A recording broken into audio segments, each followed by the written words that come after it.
In the view of US intelligence officials and government leaders now for years, China is preparing to be able to fight and defeat the United States military in a war. This former US national security official is partly right and partly wrong. Of course, China is preparing for war, but not to start a war, rather than to stop the US from starting a war against China. Since its founding 249 years ago, the US has only had 16 years without any wars. 94% of its history is in wartime, and all of the wartime, only 70% related to defending its homeland, and the remaining 83% were wars of aggression abroad. But since 1949, when the Communist Party took power of China, yeah, I know, you might wonder why I don't count the years before 1949. It's because for more than a century before that, China was invaded by Japan and Western powers. That was China's century of humiliation.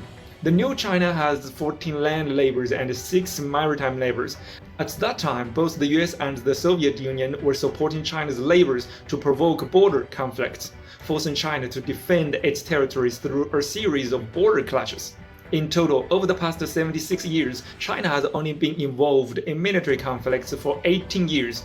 Half of those were border disputes with labors.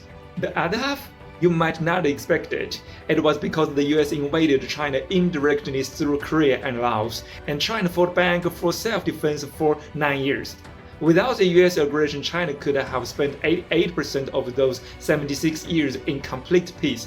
And those 9 years of war were in the early years. After settling border disputes, China has not fought any wars in the past around 50 years. So it's very simple. China is not preparing to fight and defeat the US military in a war. It's building up the military so the US won't dare to start a war. The US has never attacked a strong power. It only bullies weaker countries. As long as China can ensure it can win and the US knows it cannot win, then there will be no war. But if you think a China-US war is still possible, there are only 2 scenarios. 1. China is strong, but American politicians and generals go insane, deciding to fight a war they know they cannot win. That's unlikely, right? US politicians are dishonest, but not stupid.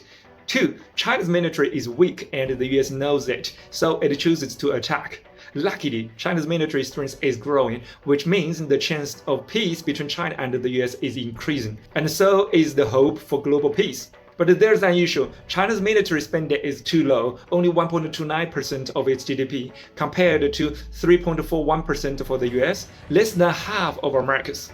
Yet, with that lower budget, China is developing 6th-generation fighter jets that the US can't even produce now.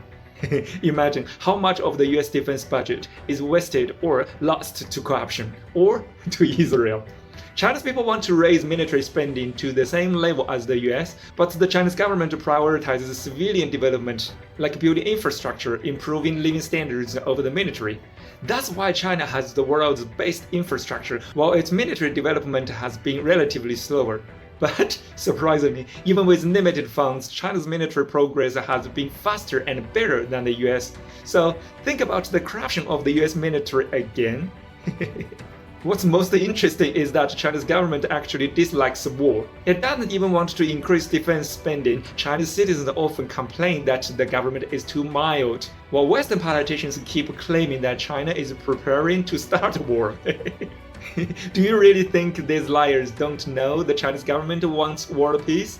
Of course they know. They are not stupid, they're just dishonest, okay? These politicians need to use public opinion to pressure Congress for more military funding because they are backed by the military-industrial complex.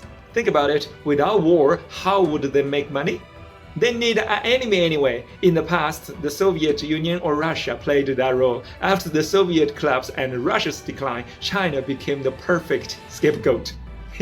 See, there's nothing new about these tricks. The liars haven't changed their methods in decades. It's so funny, don't they ever improve?